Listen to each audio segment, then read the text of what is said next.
leur travail, parce qu'il y a cette vaccination obligatoire. Isabelle, dites-nous où vous en êtes aujourd'hui, puisque vous avez des demandes incessantes de gens qui sont complètement démunis, apeurés, et qui sont vraiment sur le fil aujourd'hui. C'est bien cela? C'est ça. En fait, merci déjà de partager un peu avec moi. Donc, juste une petite précision pour revenir sur le docteur Alexandre Henrion. On a de plus en plus de remontées d'informations avec des effets secondaires sévères. Et là, les enfants qui commencent à être vaccinés, il y a des cas très graves qui arrivent avec des cas de coma et des décès. Donc, et des gamins qui ont 12-13 ans. Donc là, c'est quand même très, très grave. Donc moi, je me suis rebellée effectivement suite à l'allocution du président, parce que déjà, je suis infirmière libérale.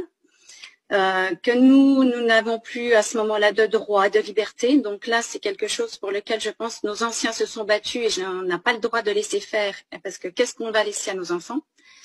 Nous sommes très nombreux en hospitalier aussi, en libéral et dans tout corps de métier à être concernés. Le souci, c'est que nous avions Maître Divisio qui nous avait beaucoup un petit peu porté au départ. Donc moi, j'étais au départ en contact avec lui. Je lui ai envoyé beaucoup de documents comme il me l'a demandé. Mais là, la radio est morte. Je pensais qu'il serait là ce soir puisqu'il s'était engagé un petit peu à nous soutenir. La radio. Et là, en plus, il nous a demandé à certains de payer des frais, ce qui est tout à fait logique à mon avis, sauf que là circule maintenant le fait qu'il fait quelque chose sans demander quoi que ce soit, il demande des adresses, mais là nous n'avons plus rien.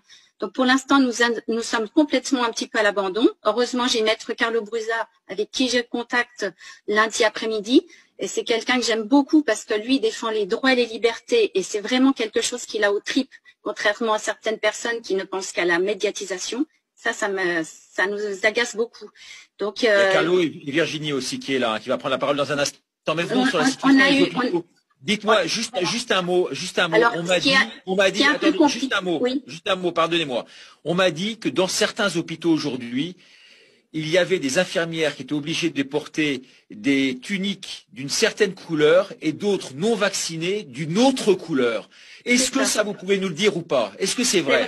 C'est vrai. J'ai eu des témoignages où il y a des soignants dans certains services sont obligés de porter des couleurs différentes pour montrer les vaccinés et les non vaccinés.